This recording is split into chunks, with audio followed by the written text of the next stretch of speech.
The sky was still a dark, muted gray when Tommy Johnson began his morning patrol.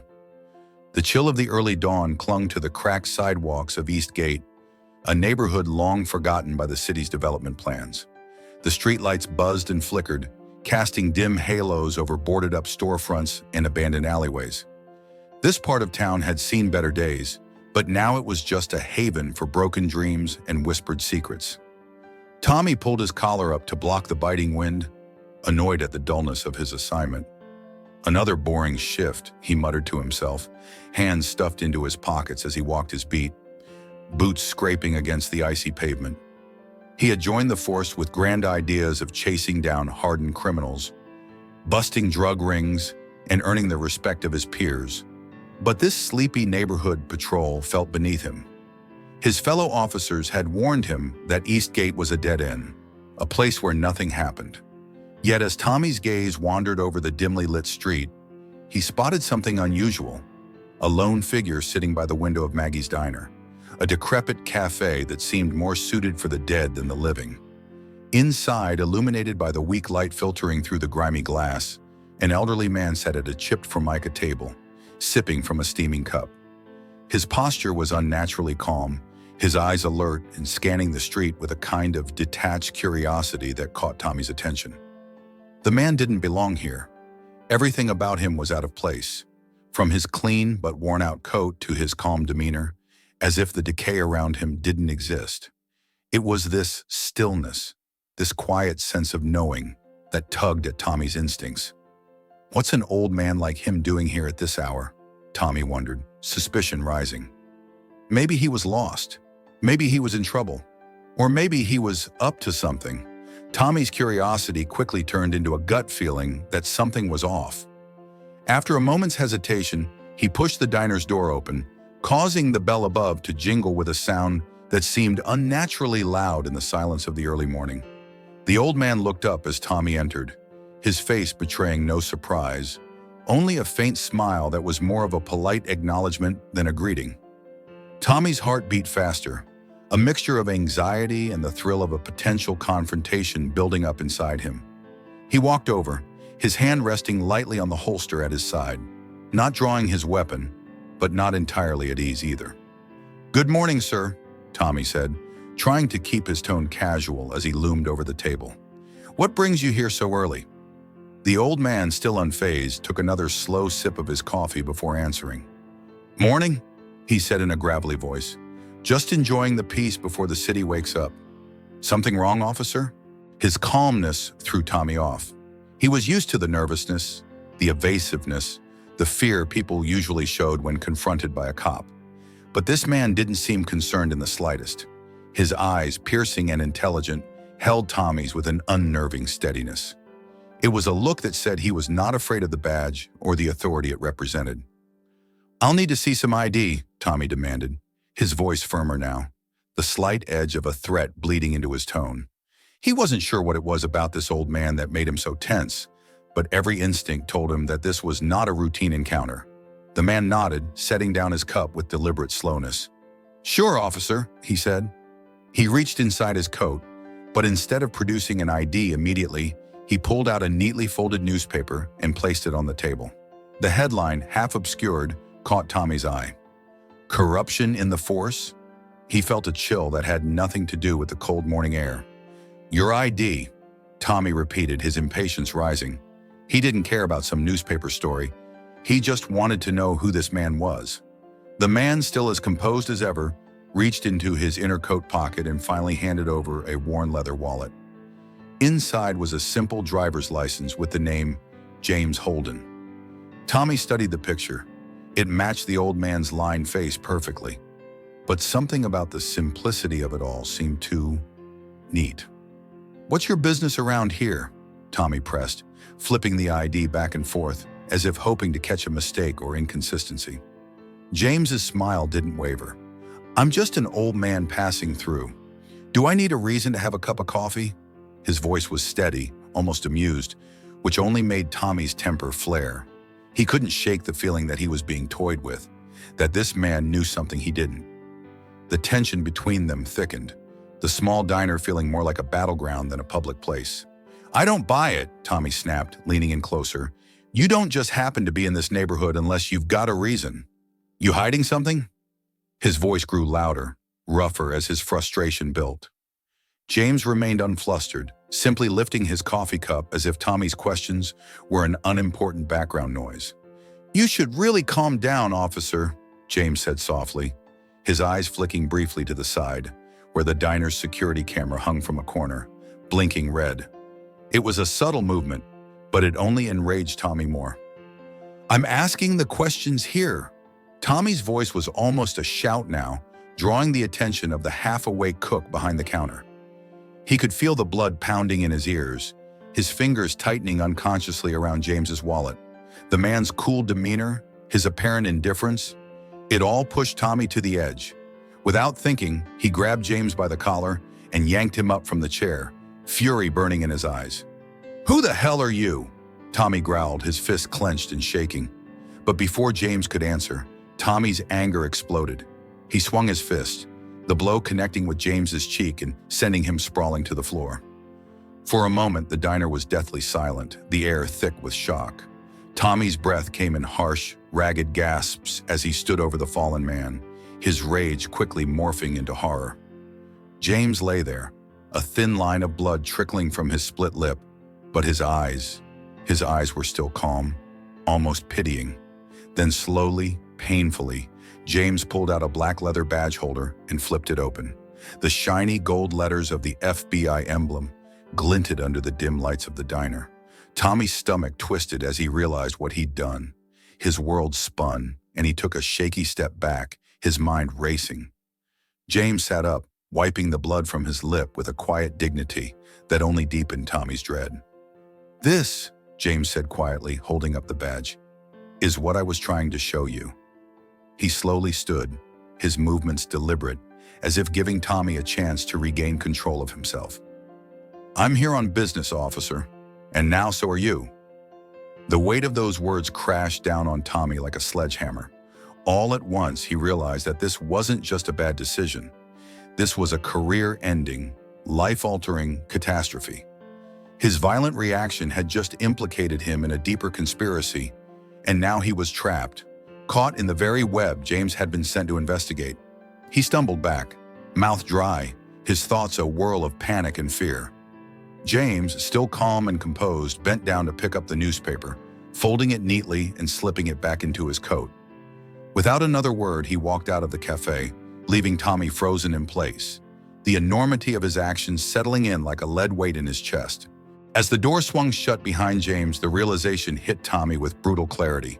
He was now a part of something far bigger than himself, and there was no turning back. Tommy Johnson stood frozen as the heavy door of the cafe swung shut behind James Holden, the sound echoing in his mind like the tolling of a bell. Each second felt stretched and distorted, and the world outside seemed to move in slow motion as the gravity of his mistakes settled like a dark cloud over his thoughts. His chest tightened with a suffocating weight of panic. James's calm, bloodied face, the flash of the FBI badge, the subtle threat implied in his every word. Tommy's stomach churned with fear and dread. What had he done? The cold morning had suddenly become colder. The adrenaline rush that had driven Tommy's aggression now drained away, leaving a hollow emptiness in its wake. He was in trouble, serious trouble. He had attacked a federal agent, and worse, that agent was investigating the very department Tommy called home. His hands trembled as he reached for his radio, hesitating before he decided against it.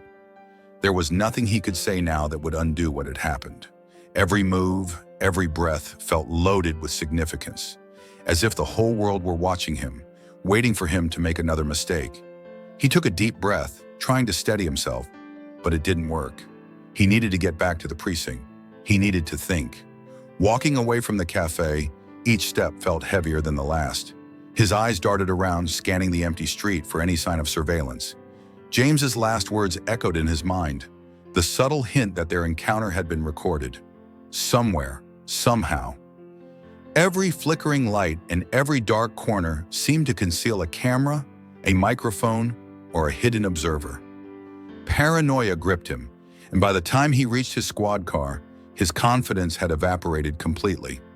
Sliding into the driver's seat, he slammed the door and gripped the steering wheel tightly, his knuckles turning white. He replayed the scene over and over, scrutinizing every word, every gesture. Why had James chosen him? What was the purpose of this setup? Was he being watched right now? With a shaky breath, he started the engine and drove back to the station, forcing himself to keep his speed under control despite the overwhelming urge to flee. When Tommy walked through the doors of the Eastgate Police Precinct, his heart pounded like a drum in his chest. The familiar sights and sounds, the fluorescent lights buzzing overhead, the echoing clatter of phones, the chatter of officers at their desks, seemed strangely distorted, as if he were viewing them through a haze. He tried to act normal, to force a mask of confidence back onto his face, but every encounter felt tinged with suspicion. Did they know? Had James already contacted someone here? Was his face already plastered on an FBI watch list? He made his way to his desk, glancing nervously at the officers around him.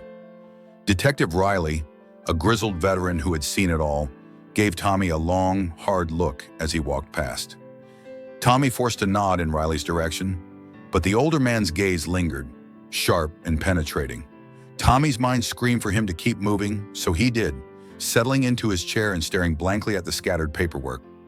Every moment felt like a performance, every gesture a potential giveaway. He picked up a random file trying to focus, but his eyes refused to settle.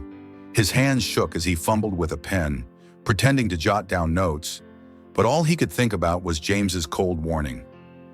Every action has been recorded. What did that mean? Hidden cameras? Audio recordings?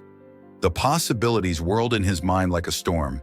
He was pulled from his thoughts when his commanding officer, Lieutenant Hank Myers, approached. Hank was a tall man in his late 40s with a hard jawline and a reputation for keeping order in his precinct.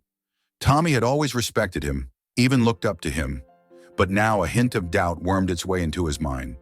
If the FBI was investigating corruption, could Hank be involved? "Johnson," Hank said, his voice a low, authoritative rumble. "You look like you've seen a ghost. Everything all right?" His eyes were piercing, as if he could see right through Tommy's hastily constructed facade. Tommy swallowed hard, forcing a smile that felt unnatural on his lips. "Yeah, just a rough morning," he said, hoping his voice didn't betray his panic. "Nothing I can't handle." Hank's gaze lingered for a moment longer than comfortable, and Tommy wondered if the older man could sense his fear. Finally, Hank nodded and clapped Tommy on the shoulder. "Good. I need you sharp. We've got a lot of eyes on us lately. Don't give them a reason to start asking questions." Tommy barely suppressed a shudder. The lieutenant's words were intended as encouragement, but to Tommy they felt more like a veiled warning. He watched Hank walk away, feeling as though he'd just been given a test he didn't understand. He couldn't tell if Hank was an ally or a threat. Hours dragged by, each tick of the clock on the wall growing louder, more insistent. Tommy's nerves frayed under the weight of uncertainty. His mind kept drifting back to James. Why hadn't the FBI agent retaliated when Tommy struck him? Why had he simply left after revealing his identity? Was it a warning? A test? Or had Tommy's actions somehow played right into the old man's hands? Unable to focus, Tommy got up and headed to the break room. Desperate for a moment of quiet, he splashed cold water on his face, staring at his reflection in the small, stained mirror above the sink. He looked tired, older than his years, the swagger he usually carried gone. As he dried his hands, he caught sight of the break room television broadcasting the local news. He froze as he saw a familiar face flash on the screen. It was James Holden, standing outside the very cafe where their confrontation had occurred, speaking to a reporter. Tommy's breath hitched, and he moved closer, staring wide-eyed at the screen as the words, "FBI agent makes unexpected appearance in local cafe," scrolled across the bottom. The story was vague, mentioning an ongoing investigation into police misconduct, but giving no specific details. Yet the implications were clear enough to Tommy. James had already made the first move. Tommy's thoughts raced. This was going public.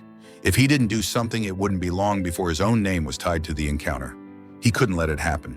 He had to talk to James, had to get ahead of this before everything spiraled out of control. But how? He had no way of contacting the agent, no idea where to find him. For a second, he considered going to Hank, confessing everything. But that thought was dismissed almost as quickly as it appeared. He didn't trust anyone here. He couldn't. His moment of indecision was broken by the buzz of his phone. He fumbled it out of his pocket, the sudden noise startling him more than it should have. It was a text message from an unknown number. "We need to talk. Meet me at the pier tonight. Alone. Jay." Tommy's blood ran cold. It was James. Somehow he had anticipated Tommy's desperation, had known that he would reach out. Tommy's hand tightened around the phone as he read the message again and again, anxiety and curiosity mingling in his chest. He wanted answers, needed them, but every instinct screamed that it was a trap. Still, he had no choice. He had to go. Tommy spent the rest of the day in a haze, barely aware of his surroundings. His co-workers' voices blurred into meaningless noise, and the precinct's daily routine felt like a prison he was desperate to escape. When his shift finally ended, he hurried out of the station without a word to anyone, his mind already on the meeting to come.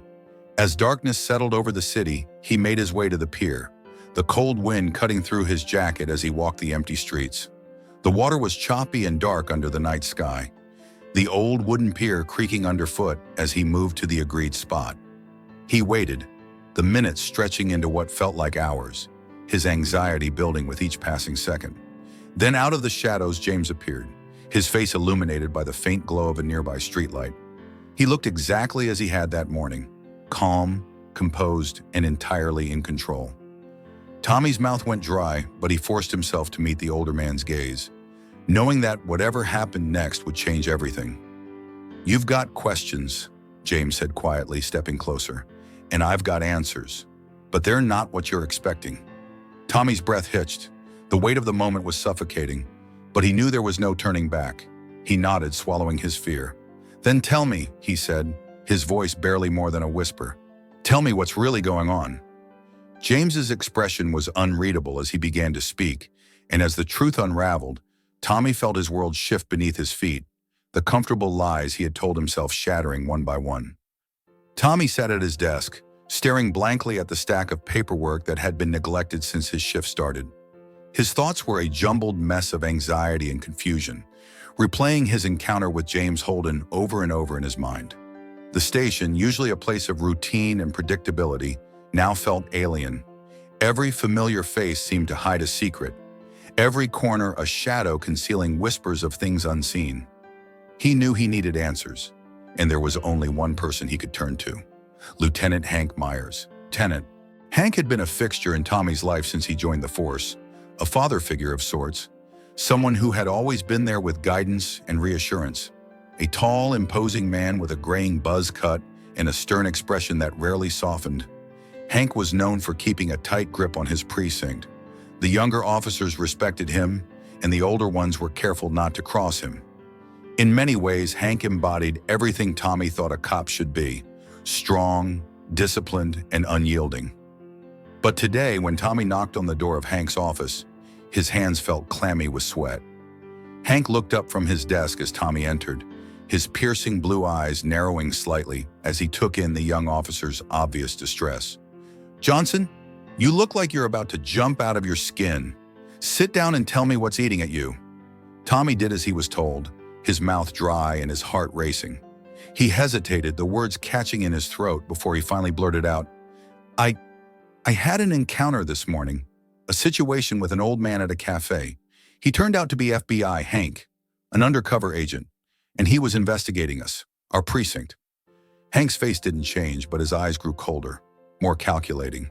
He leaned back in his chair, his fingers steepled in front of him, waiting. Tommy recounted the entire incident: the cafe, the questions, his anger, the punch, and finally James's revelation. Hank listened without interrupting, his expression giving nothing away. When Tommy finished, the silence hung heavy between them, stretching longer and longer until it became almost unbearable. Finally, Hank spoke, his voice low and even. "And he told you that he was FBI?" he asked, as if confirming a minor detail. Tommy nodded. "He showed me his badge right after I hit him, said everything was recorded, that the FBI is investigating corruption here." He swallowed hard. "What are we supposed to do, Hank?" What if he has evidence? What if they… Stop, Hank interrupted sharply, his voice slicing through Tommy's panic. He leaned forward, his gaze locking onto Tommy's with a kind of intensity that made the young cop freeze. Listen to me very carefully, Johnson. You didn't see anything. You didn't hear anything. And you sure as hell didn't hit anyone. Got it? He paused, waiting for Tommy to nod. Good. You keep your mouth shut and I'll handle it. I don't need you making things worse. Tommy blinked, taken aback by Hank's calm demeanor. He had expected anger or concern, something to match the turmoil raging inside him. But instead, Hank was cold, detached, almost dismissive. What do you mean you'll handle it? Tommy asked, his voice shaking slightly. Hank's smile was thin and humorless. It means I'll do what I do best. Keep the peace.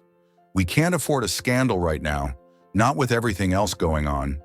You've got a bright future here, Tommy. Don't throw it away over some old man's threats. He leaned back again, the tension in his posture easing as he adopted a more relaxed tone. Go home, get some rest, leave this to me. But as Tommy left Hank's office, something gnawed at his gut, something about the way Hank had spoken, the way he seemed almost unconcerned.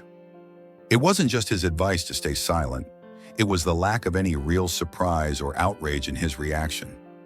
Did Hank already know about the investigation? If so, why hadn't he said anything? And what did he mean by handling it? The next few days were a blur of uneasy silence.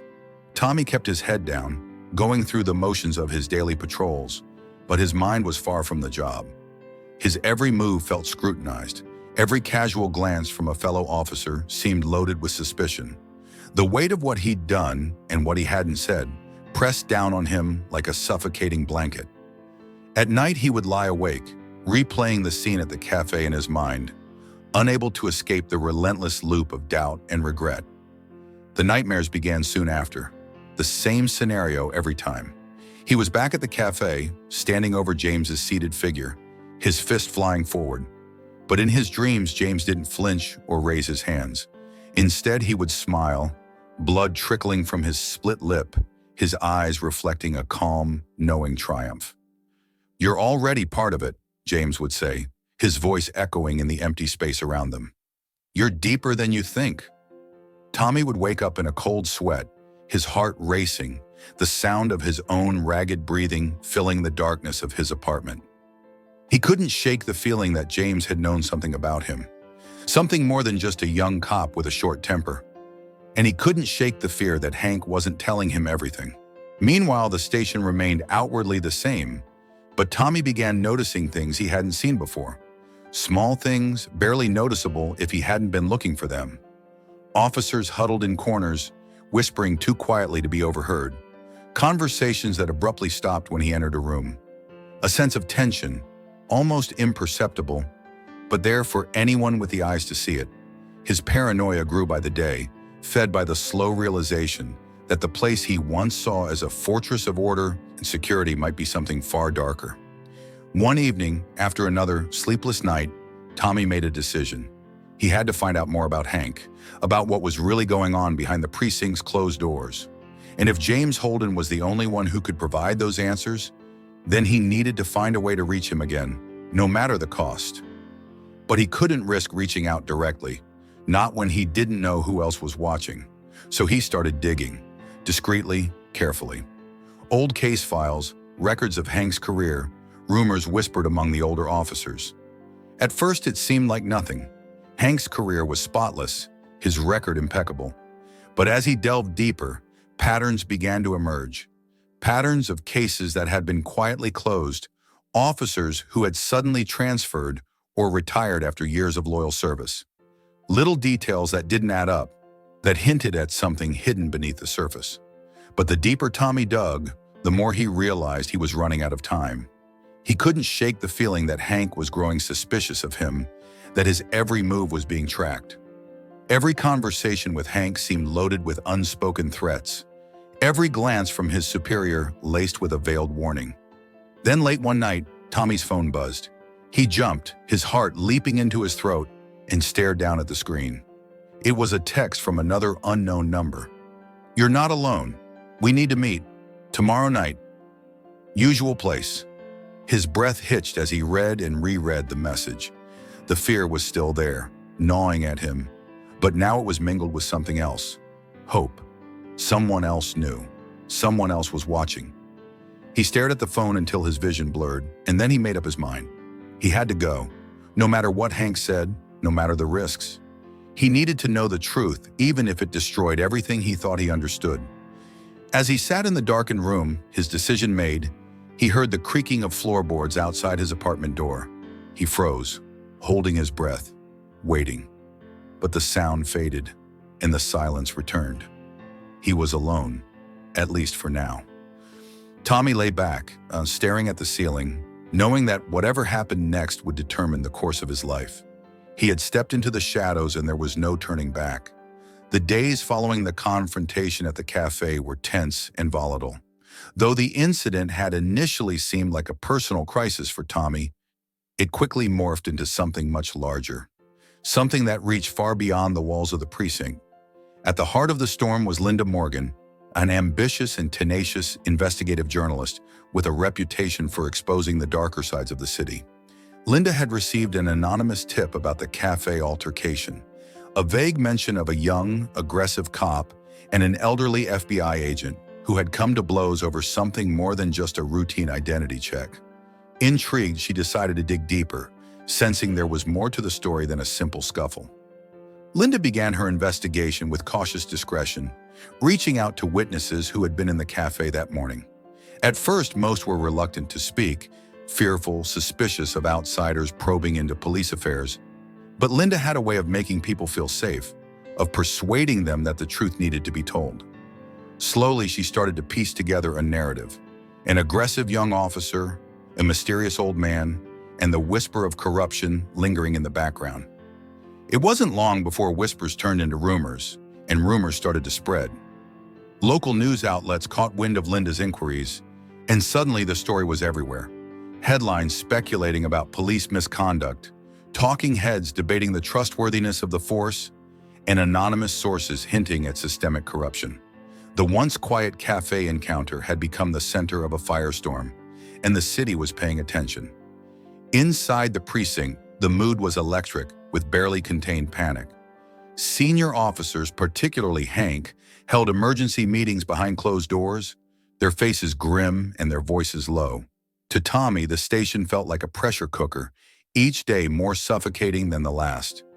Every officer's face was a mask of forced normalcy, but their eyes darted nervously when they thought no one was watching. Tommy could feel the walls closing in around him, and he knew that the cafe incident wasn't going away. It was only getting louder. Tommy was caught in the middle, trapped between his loyalty to the badge and a nagging sense of guilt that had begun to fester deep inside him. He could see what was happening. The senior officers were desperate to control the narrative, to stifle any hint of scandal that might ruin their carefully maintained reputations. Hank had already called in favors, leaning on local news editors to keep the story quiet and using every ounce of his influence to pressure witnesses into silence. But the harder they tried to bury the story, the more relentless Linda became. Outside the station, a change was brewing, a quiet rumbling that started with a few concerned citizens, then grew louder as Linda's investigation gained momentum. People began gathering outside the station, holding signs that demanded answers and chanting slogans about transparency and justice. What had begun as hushed conversations in back alleys and kitchen tables had transformed into a full-blown protest, with community leaders and activists calling for a formal investigation into the precinct's practices. The protest started small, a handful of people holding signs that read, "No justice, no peace," and "End police corruption," in front of the precinct's imposing concrete facade. But within days, the crowd swelled, and the police station became a focal point for the city's discontent. The protesters came from all walks of life: students, local business owners, church groups, and families who had lost trust in the people sworn to protect them. Their voices grew louder with each passing day, amplified by the media's coverage and Linda's unyielding pursuit of the truth. For Tommy, the growing protests were a nightmare. Every time he drove to work, he had to pass the crowd.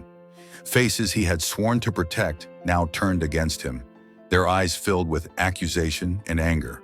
He could feel the weight of their stares pressing down on him, each sign a reminder of the choice he would eventually have to make.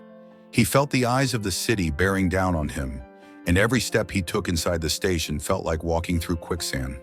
Inside the station, tensions flared. Hank's attitude became more ruthless and authoritarian as the protests grew. He began holding mandatory briefings every morning, drilling the officers on how to handle the growing unrest and urging them to stand firm against what he called a smear campaign orchestrated by the media. His message was clear. The department had to stand united, and any sign of dissent would be seen as betrayal. "We protect our own," Hank declared during one of these briefings, his voice cold and unyielding. "These people outside, these so-called activists, they don't understand the sacrifices we make. They don't know what it's like to be on the front lines, dealing with the scum of the earth every day. They want to tear us down because they're jealous of the power we hold. But we won't let them. You all need to remember where your loyalty lies. Anyone caught feeding the media's frenzy will be dealt with." Harshly, Tommy listened, his stomach churning. Every fiber of his being wanted to believe Hank, to trust the man who had mentored him from the beginning. But he couldn't forget the look in James Holden's eyes when he revealed his badge. The quiet confidence that he was on the right side of a battle Tommy barely understood. As Hank continued his tirade, Tommy noticed something else. Several of the younger officers, the ones who had joined the force after him, looked just as uneasy as he felt. They shifted uncomfortably, avoiding eye contact with Hank, and cast furtive glances at each other when they thought no one was watching. It was a small thing, but it was enough to give Tommy hope that he wasn't alone in his doubts. The protests outside were growing more organized, more vocal. What had begun as a loose collection of grievances was now a unified front, demanding transparency and accountability from the police force. There were marches, speeches, and rallies that drew hundreds, then thousands. Community leaders stepped forward, emboldened by the media attention, and local politicians, sensing the changing tide, began to take sides. Some spoke out in support of the department, while others called for investigations and reforms. The divide in the city was widening, and it was clear that something had to give. For Tommy, the breaking point came during a night shift, just after another particularly tense day of protests. He had been called in for overtime, an effort to keep the streets clear and maintain order as the demonstrations grew louder. The crowds had swelled into the hundreds, blocking the main entrance to the precinct and chanting slogans that echoed off the walls. The police line held firm, a wall of uniforms and shields standing against the sea of angry faces. Suddenly, there was a commotion near the front of the line. A young woman, barely out of her teens, stepped forward with a megaphone and began shouting demands for justice, her voice carrying over the noise of the crowd. Tommy's heart skipped a beat as he recognized her. Lisa Ramirez, a local activist he had met during a community outreach event months ago. She was passionate and fiery, always advocating for the disenfranchised. Now her anger was directed at him, at his badge, and the institution he represented. As Lisa's voice rose, the crowd responded, surging forward with renewed energy. The tension was palpable, and for a moment, Tommy thought the line would break, that the thin barrier between the police and the community would shatter, plunging the city into chaos. But before anything could happen, Hank appeared at Tommy's side, his face a mask of cold fury. "Get her out of here," he hissed, his voice barely audible over the roar of the crowd. "She's a troublemaker. We need to make an example of her." Tommy hesitated, torn between his orders and the face of someone he knew. A real person with real convictions, not just a faceless protester. His hand moved toward his radio, fingers trembling. But in that split second, he made a choice that would change everything. "No," he said, his voice steady despite the fear clawing at his insides. "We're not doing this. We're not making things worse." Hank's eyes widened, shock and rage mingling on his face. But before he could respond, the tension in the crowd broke, and the police line shifted back under the pressure. Hank swore under his breath, giving Tommy one final furious glare before turning away to bark orders at the other officers. As Tommy stood there, the faces of the crowd blurring together under the harsh streetlights, he knew he had crossed a line, one he could never come back from. The city was on the brink of something monumental, and he was standing in the eye of the storm, uncertain of which way the winds would blow. The pressure was relentless. As the city swirled with outrage and the demonstrations outside the precinct swelled each day, Tommy felt trapped in a tightening vice. Every protester's chant seemed to echo inside his skull, drowning out his thoughts. The public was demanding accountability, transparency, and justice, words that were now beginning to weigh heavily on him. The chaos outside was a stark contrast to the stifling silence inside the station, where Hank's presence loomed over everyone like a dark shadow. In the precinct's back rooms, Hank had made his expectations clear. Tommy was to stay quiet, loyal, and unwavering in his defense of the department. There would be no public apology, no admittance of wrongdoing. Any officer caught speaking out or cooperating with the media would face immediate consequences. Tommy had seen Hank's power firsthand. Officers who whispered doubts were quickly reassigned, shunned, or threatened.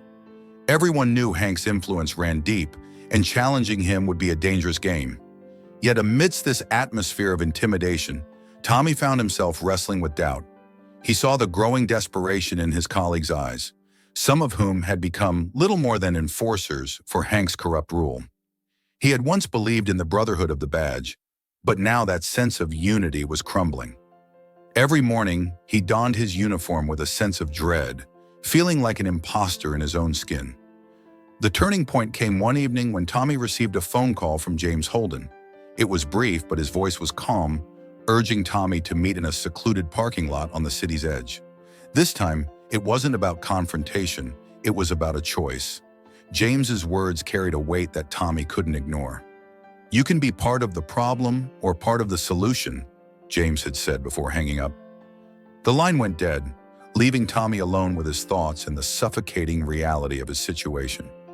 He showed up at the meeting point under the cover of darkness, his nerves frayed and his mind racing. James was waiting, his demeanor as calm and composed as ever. There were no accusations or threats, only a quiet plea for help. He painted a picture of what the precinct could be, a force for good, a symbol of justice in a city that had lost its way. It wasn't an easy sell, and Tommy's instincts screamed at him to walk away. But something in James's words struck a chord, and for the first time in weeks, Tommy felt a flicker of hope. "We're not the enemy, Tommy," James said, his eyes reflecting the dim glow of a distant street lamp. "We're here to clean up what's been tainted, but we can't do it without you. You know the system, you know the people. We need you on the inside." Tommy's mind swirled with conflicting thoughts. He knew that cooperating would mean betraying everything he had once held sacred, turning his back on the very people who had trained him. But Hank's corrupt network was more pervasive than he had realized, infecting every corner of the precinct. Tommy's conscience gnawed at him, refusing to let him rest. "If I do this," he started, his voice cracking under the weight of his indecision. "If I help you, what guarantee do I have that I'll make it out alive? That my family will be safe?" James's face softened. "There are no guarantees, only the promise that you're doing what's right.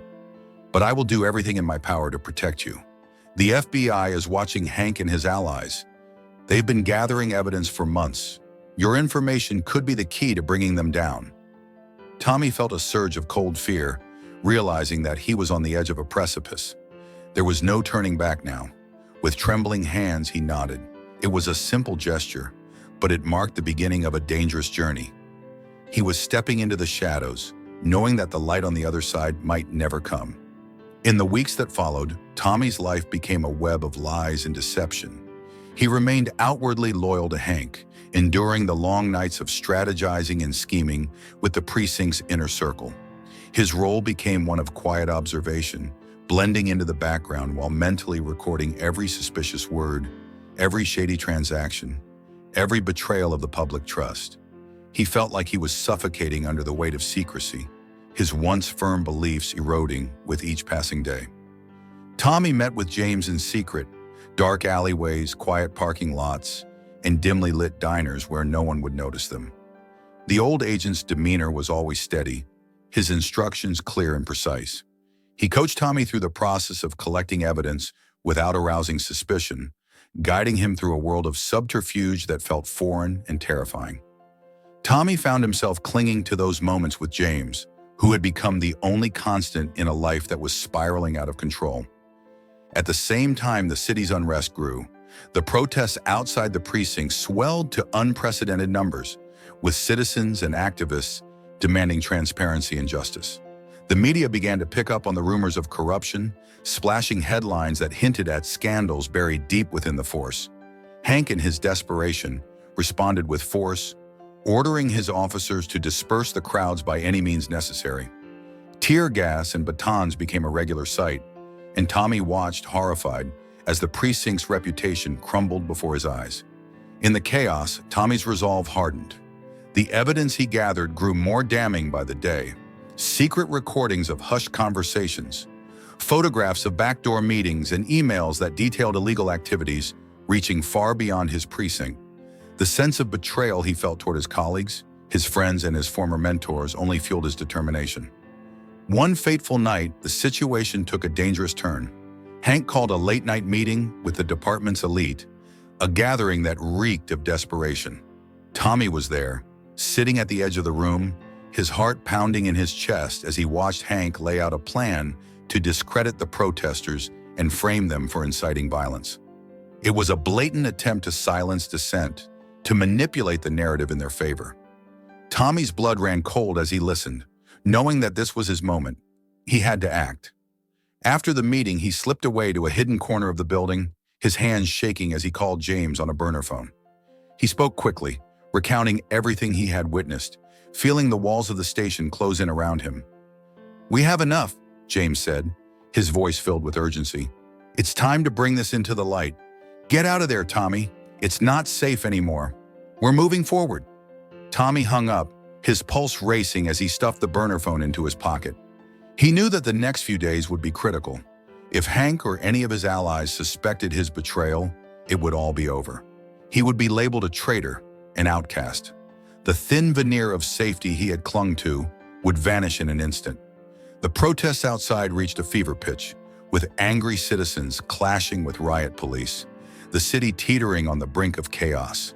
The tension inside the station was palpable, officers exchanging nervous glances and hushed whispers. The pressure was unbearable, but Tommy's decision was made. He would see this through, no matter the cost. That night, as he left the station, he felt the eyes of his colleagues on his back. He didn't look back. His choice was clear, and he had taken the first irrevocable step towards justice. The storm was coming. The pressure had intensified. Tommy now walked a dangerous tightrope, living a double life as he worked as an informant for the FBI while maintaining the facade of a loyal officer within a corrupt precinct. Every day felt like a countdown. Each shift could be the moment when his secrets would be uncovered and the price of betrayal would be paid in full. But there was no turning back now. He had chosen his path. Under the guidance of James Holden, Tommy's covert operations became more intricate. James, with his years of experience, knew exactly what they needed to build a solid case against Hank Myers and his cronies. Tommy's instructions were clear. Gather everything: audio recordings, surveillance footage, documents, emails, anything that could definitively prove the existence of corruption within the department. Each piece of evidence had to be collected carefully. Tommy used discreet recording devices, tiny cameras hidden in the seams of his uniform, and old-fashioned pen and paper to jot down notes he couldn't afford to store digitally. At the end of every shift, he would slip away to secluded locations, abandoned warehouses, empty parking garages, and dim alleyways, to hand over the evidence to James. Their encounters were always brief, tense, and conducted under the constant fear of being watched. Tommy's nerves were frayed, his paranoia escalating with each passing day. He began to notice the small things: sideways glances from fellow officers, hushed conversations that stopped abruptly when he entered a room, and Hank's gaze, which seemed to linger on him a fraction too long. He knew he was being watched, but he couldn't be sure how much they suspected. The stakes were too high to make a mistake now. To add to the complexity, Linda Morgan's investigative articles were starting to gain traction. What began as whispers in the press had evolved into full-blown accusations. Linda, a tenacious journalist with a reputation for uncovering scandals, had taken a keen interest in the police department after the incident at the cafe. She had sensed something was amiss, and her instincts had been right. Each article was a blow to the department's credibility, exposing questionable practices and hinting at corruption hidden in the shadows. Her name had become synonymous with the call for justice, and the community rallied around her work. The protests outside the station, once modest gatherings, had now grown into large-scale demonstrations. Citizens demanded answers, and Linda's stories gave them a rallying cry. She wrote about the disparities in how justice was served, the favoritism within the ranks, and the heavy-handed tactics used against the protesters. Hank's fury grew with each publication, his pressure on the force becoming more ruthless as he tried to maintain control. "Find the leak," Hank barked one evening during a tense briefing with the precinct's inner circle. His face was flushed with anger, and his fist slammed the table with such force that Tommy swore the walls shook. Hank's frustration was palpable. He was aware that someone on the inside was feeding information, but he didn't know who. It was a cat-and-mouse game, and Tommy knew he was walking a thin line between success and ruin. As the FBI's case strengthened, so did Tommy's resolve. He learned to blend in, to play the part of the loyal officer while secretly recording conversations that revealed the underbelly of the precinct. Hank's confidence, once unshakable, began to crack. Desperation made him reckless, and that recklessness worked to Tommy's advantage. He caught whispers of conversations in dark corners, plans to silence protesters, orders to manipulate evidence, and schemes to intimidate potential whistleblowers. Each night, he would slip the recordings to James, who would nod approvingly, knowing they were building a damning case. "We're close, Tommy," James would say, his eyes glinting with determination. "But we need more. We need something that'll take down the entire network, not just a few pawns." Tommy knew what that meant. He had to get closer to Hank. He began attending late-night meetings, joining Hank and his most trusted officers in backroom discussions that felt more like mob gatherings than police briefings. Tommy's unease grew with each encounter, but he kept his face blank, knowing that any hint of fear could be his undoing. In the meantime, Linda's articles started to highlight the growing rift between the police force and the community. Her sources, some anonymous, others more public, painted a picture of a department riddled with corruption and abuse of power. She wrote about the ways the precinct protected its own, often at the expense of justice. Tommy read each article with a sense of grim satisfaction, knowing that the tide was slowly turning, that the truth was coming closer to the surface. One night, as he sat in a smoky bar frequented by his colleagues, Tommy heard whispers of a plan that made his blood run cold. Hank had called a meeting for the following week, a gathering that promised to reveal solutions to the growing unrest. Tommy's instincts screamed that this was it. This was the meeting that would either make or break their case. He had to be there. He had to record everything. But Hank's paranoia had grown too. He was tightening security, limiting access to his inner circle, and screening everyone who attended his private meetings. Tommy needed a way in, and he needed it fast. That's when he decided to take a risk, a gamble that could cost him everything. He reached out to Linda under the guise of an anonymous tip and shared just enough to ensure she would be watching the department closely in the days to come. If he was caught, at least someone would know what was happening. Tommy's relationship with Linda was delicate, built on a foundation of half-truths and secrets. But he had no choice. He needed her to stay vigilant, to keep the pressure on the department while he gathered the final pieces of evidence.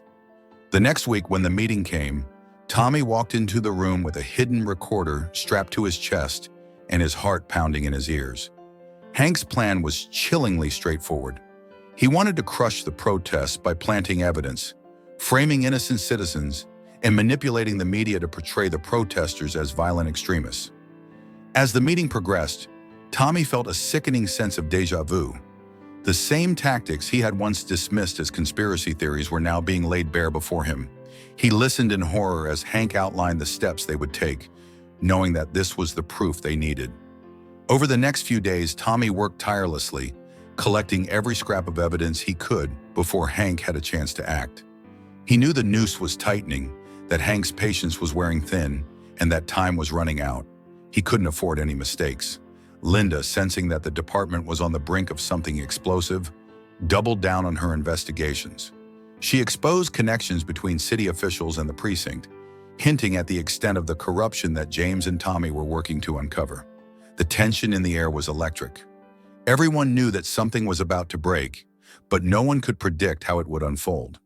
Tommy's double life was taking its toll. His nerves were raw, his sleep haunted by nightmares of discovery, and the weight of his deception pressed heavily on his shoulders. He found solace only in the fleeting moments of clarity when he handed evidence to James, who reassured him that justice was within reach. "We're almost there, Tommy," James said one rainy evening as they met in the shadows of a deserted alley. "We just need one final push, a smoking gun that ties everything together." Tommy nodded, feeling the burden of his decision settle over him like a shroud. He knew what he had to do, but the thought of betraying Hank, a man he had once admired, still twisted his gut. There was no going back. His choice was made, and the only way out was through. The FBI, bolstered by Tommy's evidence, prepared for the final strike. The plan was simple: expose the corruption before Hank and his allies could silence the truth. Tommy was no longer just an informant. He was the key witness, the linchpin that would bring the whole operation down. The stage was set for a confrontation that would change the city forever. The tension in the air was almost tangible as rumors spread throughout the precinct. The whispers were subtle but persistent. Talk of secret meetings, of unusual phone calls, of FBI agents lurking in the shadows. Tommy's every step felt scrutinized, his every move analyzed. He could sense the growing suspicion, especially from Hank, whose eyes seemed to track his every moment with a predatory sharpness. Tommy's anxiety grew each day, but he kept his mask in place, knowing that any slip could be disastrous. It was a dreary Tuesday afternoon when the inevitable happened. Tommy was summoned to Hank's office. The request was casual, almost too casual, and Tommy's stomach churned with a sense of impending doom. The office felt smaller than usual when he stepped inside, the blinds drawn tight to keep out the weak daylight. Hank sat behind his desk, his face expressionless, a cup of untouched coffee cooling beside a stack of paperwork. "Close the door, Tommy," Hank said, his voice low and controlled. Tommy obeyed, the sound of the latch clicking into place unnervingly loud in the confined space. He took a seat across from Hank, his hands clammy, fighting to keep his breathing steady. Hank's silence stretched on, the tension thickening with each passing second. Finally, Hank leaned back, fixing Tommy with a penetrating gaze. "Do you know what loyalty means, Tommy?" Hank asked softly, his eyes narrowing slightly. Tommy swallowed hard. "Of course," he replied, his voice betraying none of the turmoil inside. Hank nodded slowly, but there was no warmth in the gesture. Instead, there was an underlying current of menace, a sense that something crucial was about to unfold. "Good," Hank said, his tone sharpening like a knife. "Because loyalty is everything in this job. It's what keeps us together, what keeps us safe. You know that, don't you?" Tommy nodded, feeling the weight of Hank's words pressing down on him. He knew where this conversation was heading, and his mind raced, searching for the right response. Hank's gaze bore into him, and there was no room for hesitation. It was now or never. Hank's voice dropped to a dangerous whisper. "There are rumors, Tommy, ugly ones. Rumors about you, about certain meetings.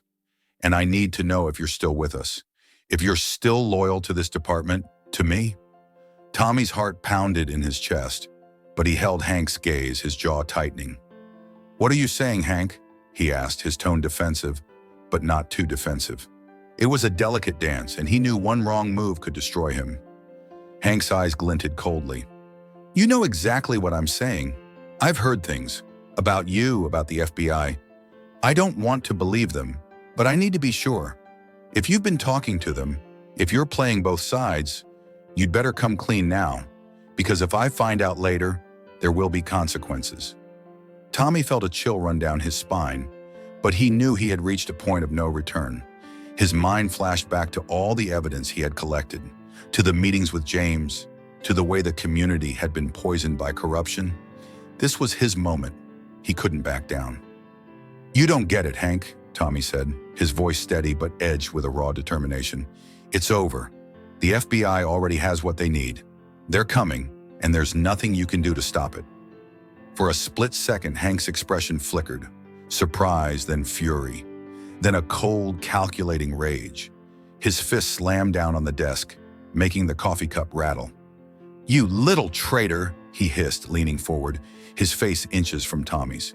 "Do you have any idea what you've done? Do you know what's going to happen to you?" Tommy forced himself not to flinch, meeting Hank's fury with a grim resolve. "I know exactly what I've done. I've done what you should have done a long time ago. I chose to do the right thing." The room seemed to freeze, the silence between them thick and suffocating. Hank's breathing was heavy, his eyes alight with barely controlled rage. But before he could react, a loud, insistent buzz interrupted them. It was the fire alarm. Tommy's heart leaped into his throat as he realized what was happening. He had been warned that this might be the signal, that the FBI's raid would come swiftly and without warning. Hank's eyes widened, understanding dawning a split second too late. There was a sudden commotion outside the office. Shouts, footsteps, the unmistakable clatter of boots. Hank shot to his feet, his face a mask of panic and fury. But the door to his office was flung open before he could move. James Holden, flanked by a team of FBI agents, stood in the doorway, his expression calm and authoritative. "Lieutenant Myers," James said, his voice carrying a note of finality, "you're under arrest." The chaos that erupted in the precinct was instant and overwhelming. Tommy watched, feeling a strange mix of relief and anxiety as the FBI agents moved with practiced efficiency, securing the station and leading out handcuffed officers. Hank among them. Some of the officers looked stunned, others defiant, but there was no mistaking the gravity of the situation. This was the end of an era for the precinct. Tommy's eyes followed Hank as he was escorted away, his face pale and twisted with fury. It was a sight that Tommy knew he would never forget. He had been part of this place, had believed in it, had trusted men like Hank to guide him. But now he saw the cracks for what they were, deep, irreparable fissures in a system built on lies. James approached him, a look of cautious approval in his eyes. "You did the right thing, Tommy," he said quietly, resting a hand on the young officer's shoulder. "It took guts. You're going to be a key witness in this. We'll make sure you're protected." Tommy nodded, though his throat was tight with emotion. He didn't feel like a hero. He felt hollow, as if the last few months had drained him of something vital. But there was no turning back now. He had chosen his side, and he had to live with the consequences. The fallout was swift and merciless.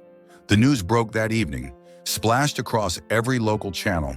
The once respected Lieutenant Hank Myers, arrested for leading a network of corruption within the police force. The footage of the raid played on a loop, with reporters speculating about the depth of the scandal. The precinct became a symbol of disgrace, a cautionary tale of power and its abuses. The community's reaction was a mixture of outrage and vindication. Protests, which had grown louder in the weeks leading up to the raid, transformed into celebrations. The truth was out, and there was a sense of hope that things might finally change. But Tommy knew that his part in the story was far from over. As he watched the news from his small apartment, the weight of the coming trials settled on him. He would testify against his former colleagues, face the scorn of those who saw him as a traitor, and try to rebuild his life from the ashes of a shattered career. There were no easy answers, no clear paths forward, but for the first time in a long while, he felt like he was on the side of something real, something honest. The raid had marked a turning point, but the battle for justice was just beginning, and Tommy, for better or worse, was now at the center of it. The precinct was no longer the same place. In the days and weeks following the dramatic raid, the atmosphere within the department shifted from shock to uncertainty. The gravity of Hank's arrest and the FBI's swift intervention had shaken the department to its core.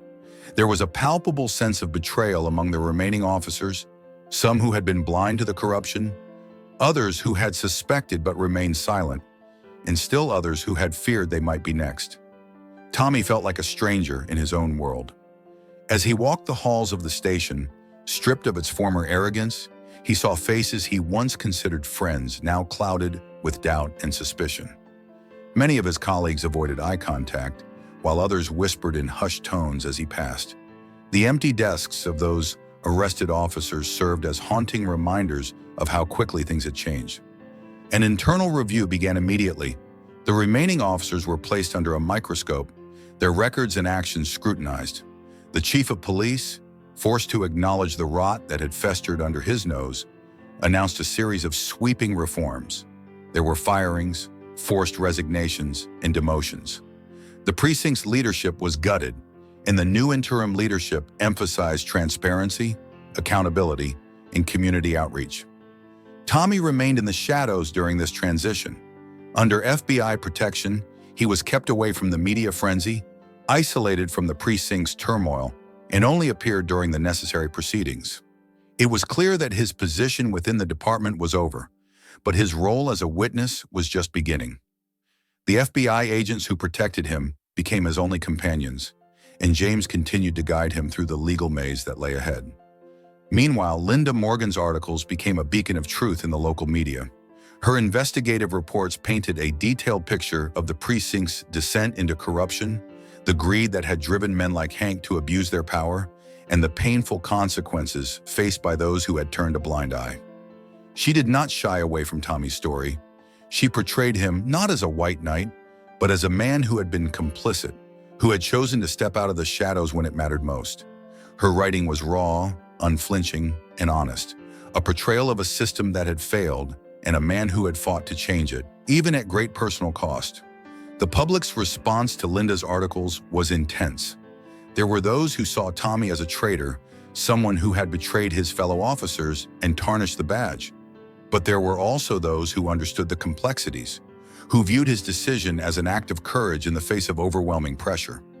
Protesters who had once lined the streets with signs of outrage now returned, but this time their banners carried messages of hope, reform, and renewal. The precinct itself became a battleground for public opinion. Some community members, still angry and hurt by the years of corruption, demanded a complete dismantling of the local police force. Others, encouraged by the recent changes, sought dialogue and healing, believing that reform was possible and that a new generation of officers could be trusted to serve with integrity. Tommy found himself caught between two worlds. He wasn't fully embraced by the law enforcement community, which saw him as a turncoat, and he wasn't fully accepted by the public, who were hesitant to see him as a figure of redemption. He became a symbol of the gray area between right and wrong, a representation of the flawed human capacity for change. As the dust settled from the initial arrests, the FBI's focus shifted to the courtroom. Tommy's testimony became crucial, and the legal proceedings began to dominate the news cycle. Hank, once a respected figure within the department, now sat in a courtroom, his face hardened and unrepentant as the charges against him were read. His eyes would occasionally meet Tommy's from across the room, filled with a cold, accusatory glare that sent a chill down Tommy's spine. When it came time for Tommy to testify, he felt a weight settle on his shoulders. The courtroom was packed, and the media's cameras were poised, ready to capture every word. As he took the stand, he saw Linda Morgan in the back of the room, her notepad ready, and James standing beside the FBI team, a steady presence in a sea of chaos. Tommy's voice was even and clear, but the emotional toll was evident. He recounted the events, the corruption he had witnessed, the bribery, the abuse of power, and his own journey from blind loyalty to reluctant informant. The courtroom was silent as he spoke, the atmosphere thick with anticipation. There were moments when his voice wavered, but he pressed on, knowing that the truth needed to be told, regardless of the consequences. Hank's defense attorney tried to discredit him, painting him as a disgruntled and disloyal officer seeking revenge. The cross-examination was brutal, but Tommy held his ground, his resolve strengthened by the knowledge that he was doing the right thing. When his testimony ended, he left the stand drained, but a small flicker of hope had ignited within him. The trials continued for months, with more officers facing justice. Some pleaded guilty, seeking reduced sentences in exchange for cooperation. Others, like Hank, maintained their innocence until the bitter end. Each trial added another layer to the story, revealing the intricate web of corruption that had ensnared the precinct. The evidence Tommy had gathered, coupled with the FBI's thorough investigation, proved damning, leading to multiple convictions and lengthy sentences for the guilty parties. The community, while still grappling with the trauma of betrayal, began to see a shift. The reforms initiated by the new leadership took root. Policies were rewritten, training programs were revamped, and efforts to engage with the public became a priority. Slowly, trust began to rebuild, though the scars remained visible. Tommy, no longer an officer, found himself at a crossroads. His career in law enforcement was over, but his experiences had given him a new purpose. Encouraged by James and with the support of Linda, he decided to dedicate himself to advocating for police reform. He became a public speaker, using his story as a cautionary tale of how easily power can corrupt and the importance of accountability within the system. James, for his part, became a revered figure within the community. His dedication to rooting out corruption and his calm, unflinching manner during the trials earned him respect from all sides. He continued his work with the FBI, focusing on cases involving abuse of power, and his name became synonymous with integrity and justice. Linda's articles, later compiled into a best-selling book, documented the entire saga, providing a raw and unfiltered look at the battle against corruption. One evening, months after the final trial, Tommy stood outside the same old cafe where his journey had begun. The cold winter air stung his face as he looked through the window, remembering the first tense encounter with James, the moment when everything had changed. He no longer felt the weight of regret as heavily as he once had. Instead, there was a sense of resolution, a knowledge that despite everything he had lost, he had made the right choice. The battle for justice was far from over, but a new chapter had begun. Tommy had found his place in it, not as a hero, but as a man who had learned from his mistakes and fought for something greater. The community had changed, the precinct had changed, and Tommy knew that he had too. It was a beginning, not an end. As he turned to leave, the sound of protest chants echoed faintly from a nearby rally, calls for justice, accountability, and hope for a better future. Tommy walked away, feeling a quiet strength settle in his chest. There was much work to be done, but he was ready to face it, one step at a time. The courtroom was overflowing with people, journalists, members of the community, former police officers, and even activists who had protested outside the station for months. The atmosphere was tense and electric, charged with anticipation. Tommy Johnson sat at the witness stand, facing the judge, the defense attorneys, and most importantly, Hank Myers, his former mentor and now a disgraced officer. The weight of his testimony settled heavily on his shoulders, but he knew there was no turning back. The trial had captured the public's attention, becoming a flashpoint in the ongoing battle against corruption that went far beyond the precinct. It was about the integrity of the entire justice system, about rooting out a rot that had quietly spread through ranks, and about holding accountable those who had sworn to protect and serve, but had instead betrayed that oath. Tommy's voice was calm but resolute as he described, in detail, the corruption he had witnessed. The meetings in dark corners, the exchanges of cash, the abuse of power, and the fear that kept everyone silent. The defense attorneys tried to break him, questioning his loyalty, his motivations, and even his mental state. But Tommy remained steadfast. He knew the truth, and no intimidation tactics would make him waver. Across the room, Hank's cold gaze never left Tommy. There was no remorse in his eyes, only fury and betrayal, as if Tommy had been the one to wrong him. Hank's fall from grace had been spectacular. Once a respected figure in the community, he now stood as a symbol of everything that had gone wrong in the department. Yet his defiance only fueled Tommy's determination. The days of turning a blind eye were over. The trial lasted for weeks, with witness after witness corroborating Tommy's story and mounting evidence showing a deep-seated network of bribery, extortion, and favoritism within the precinct. Public interest never waned. Linda Morgan's articles kept the spotlight focused, ensuring that the people would not forget.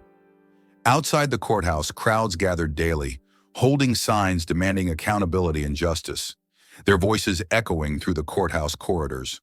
When the verdict was finally read, the room held its breath. Hank and several high-ranking officers were found guilty on multiple charges: conspiracy, obstruction of justice, and corruption. There was no celebration, only a heavy silence as the weight of the judgment settled over everyone present. For Tommy, it was bittersweet. He had done the right thing, but at great personal cost. The department he had once admired was shattered, and he had played a key role in that destruction. In the aftermath, Tommy was left to pick up the pieces of his life. He no longer wore a badge, no longer belonged to the brotherhood he had once fiercely defended. The world of law enforcement had closed its doors to him, and the community's opinion was still divided. Some saw him as a hero, a whistleblower who had risked everything to expose the truth.